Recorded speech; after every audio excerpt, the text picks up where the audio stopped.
सान बड़ समस्त श्रोता बंधु को मो सश्रद्ध अभिनंदन और शुभेच्छा।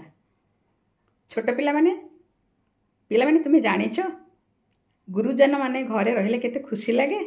आम ओडिशा माने जगन्नाथ को बुझाए, जगन्नाथ माने ओडिशा को बुझाए। आमर ए ओडिया रे टीवी रे बहुत चैनल खोलिलानी। से टीवी रे प्रतिभा बोली गोटे चैनल खोली से भजन जनाण आध्यात्मिक विषय बहुत किछि कार्यक्रम रही थाए। पुराण विषय भी बहुत किछि शिखिबा को मिले। दासखाटिया हुए, आमर परंपरा को लेकर बहुत कार्यक्रम से हुए। ओडिशा सहित भारत भी बहुत कथा से आमको शिखिबा को मिले। से गोटे कार्यक्रम हुए ता ना होची ज्ञानर प्रतिभा। ज्ञानर प्रतिभा तो से चैनल ना होची प्रतिभा।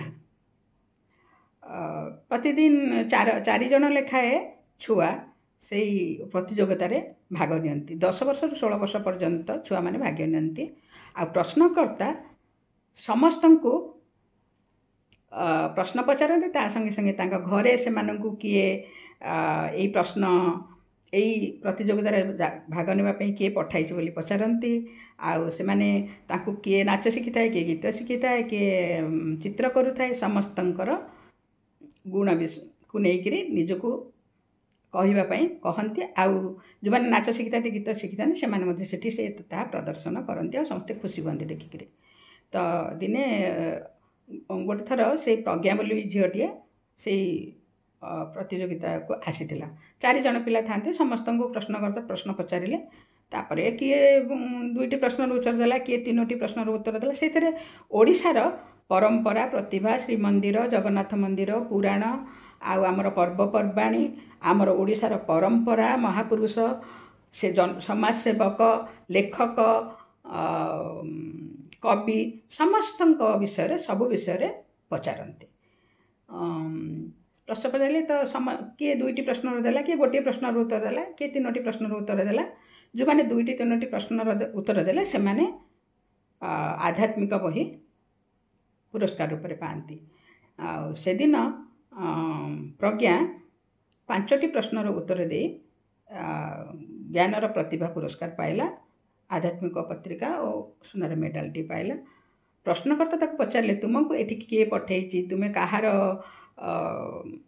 निर्देश रे बा किए तुमको एठी पठेबा पई कि प्रतियोगितार भाग नेबा पई कहिछि। से प्रज्ञा बोली जेटा कहला मोर जेजे बापा मते कहले तू ए प्रतियोगितार जाइके भाग ने, आउ तू निश्चय कहि परिबो।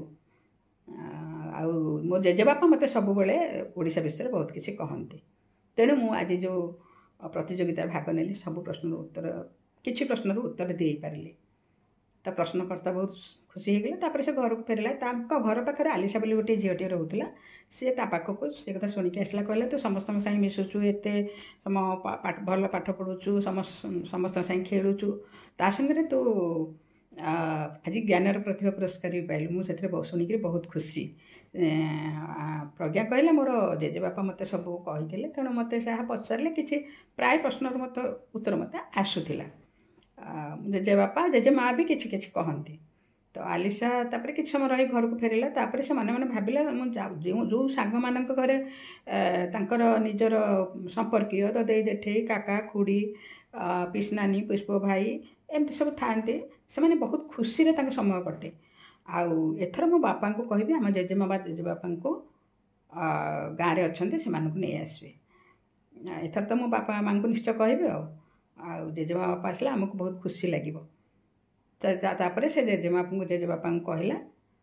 आउ तार माँ तांको पढ़ाती, ता सान भाई की पुणी पढ़ाइबा पड़ो, पुणी घर काम। तेणु सी अधिक समय दे पारे। जेजे बापा जेजेमा आसिले से समय खुशी कटो। आ से किसी शिखिपारे। प्रकृति गुरुजन माने थिले, गुरुजन मानकर अनुभव अनुभूति जीवन रु भी बहुत किसी से शिखि था। तेणु से बहुत प्रश्नर उत्तर दे पारती। तापरे आलिशा ता बापा को कहला से गाँव जेजेबापा जेजेबापा आनिले। आउ जेजेमा जेजेबापा भी बहुत जेजेमा जेजेबापा बहुत भल पाती, स्नेह भी करती।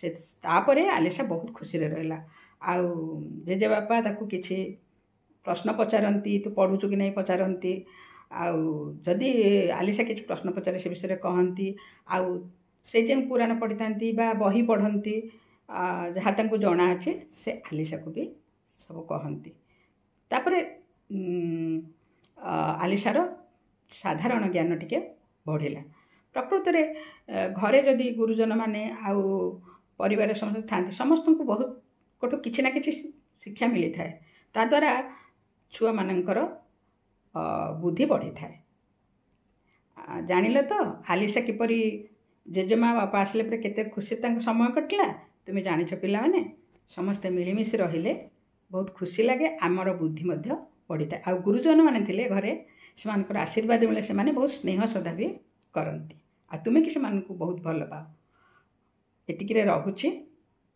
आउ तुम एक कथा मन रखिबो समस्त को केमती स्नेह कले समय भल कटे बहुत कथा शिखा मिले आ ओडिशा विषय बहुत जाना मिले तुम्हें बड़ हेले पुणी भारत विषय बहुत कथा जानी परिबो एतिकिरे हम रहुछि धन्यवाद।